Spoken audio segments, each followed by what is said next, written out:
Good morning from Bangkok.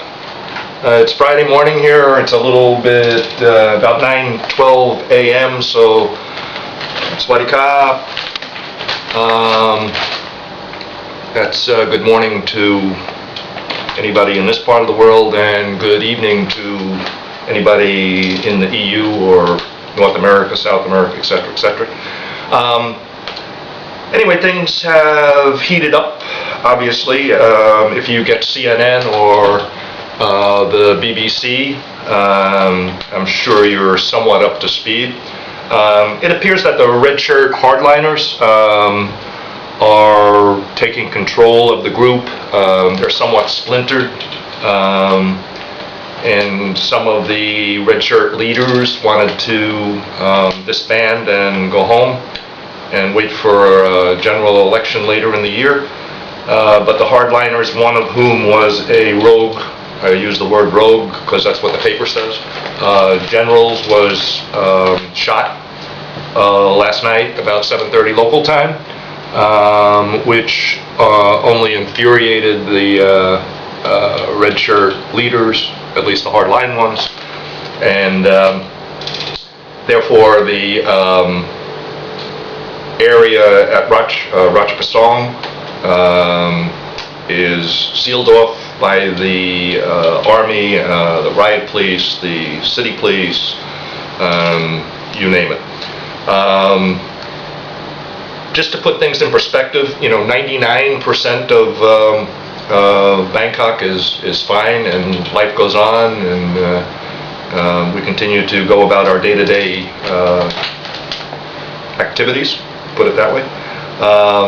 However, because of the prime piece of real estate that they have inhabited, it does interfere with the mass transit operations, because many of the what they call the BTS, which is the SkyTrain, and the MRT, which is the subway, they intersect close to that area, so it has become a little bit of an issue as those stations in that area are closed, as well as some of the shuttle boats. And let's see, the water and power was never cut off. I think it was impractical for them to even think that they could do it. Most of the area involved, including the U.S. Embassy, are closed today for unofficial holiday. The hotels, most of them have already shut down a month ago due to a lack of business, and several of the most popular malls in that area have also shut their doors due to a lack of business. The last estimate that I heard was there were 10,000 people in the area that are out of work, and the government is subsidizing those people to the tune of, I believe it was, I want to say 3,000 baht a month. One baht currently is, in round numbers, 32 baht equals $1. For you people in the UK, you'll have to convert it yourself to just pound sterling. And for the rest of you in the EU, I'm not sure what the equivalent is in euro dollars.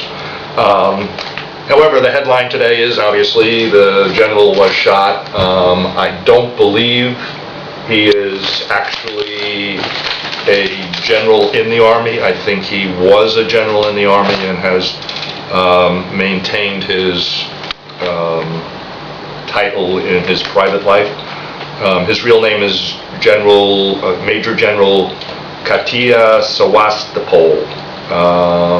His nickname is Say Daeng, and that's why you see on the headline Say Daeng shot. All Thais have nicknames. Their names typically are very long, and therefore they all adopt the first name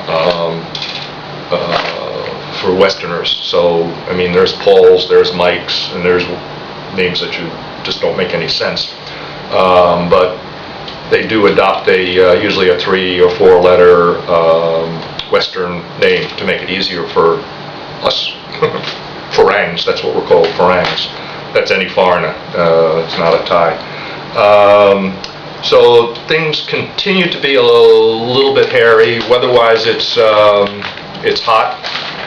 I'll be off. I'm going to do one more on Sunday morning, and then I'm gone for a week. I have to go to Laos, or Laos, as we say, for what's called a visa run. Otherwise, I will be here illegally, which is something you don't want to do. If you're coming for a short stay, less than 30 days, you don't need a visa. You just can get a visa on arrival, it's called, but it's really, in our terms, it's a no visa.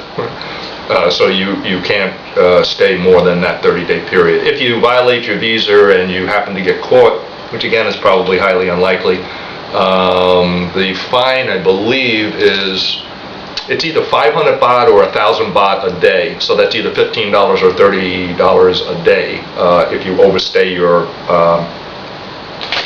time here. But it does max out at 20,000 baht. But that's still a lot of money, and there's no reason for absolutely no reason to have or not be here without the proper visa. If you're coming for longer than 30 days, you want to get a tourist visa, and I would suggest you get it in your home country at the Thai embassy or consulate there. It'll save you a lot of aggravation when you get here. The tourist visa is good for, I believe it's 60 days, and then you can go to immigration in Bangkok and get an additional 30-day extension. So that'll give you 90 days, and you're here legally. I'll continue to keep you updated on what's happening here, but again, just to put it into perspective, it's a very relatively small area of town that is impacted by this. The Siloam area and the Ratchaprasong area. Siloam being the business district, and Ratchaprasong being the tourist district, or it's where the hotels and a lot of other upscale malls are. Siloam is as I said, the business district during the day, and then in the evening it turns into the party district. So go figure. So that's pretty much it for now. If anything materializes before Sunday morning, I'll try to get some information to you. But other than that, hope everybody's having a good day, and ciao. Bye-bye.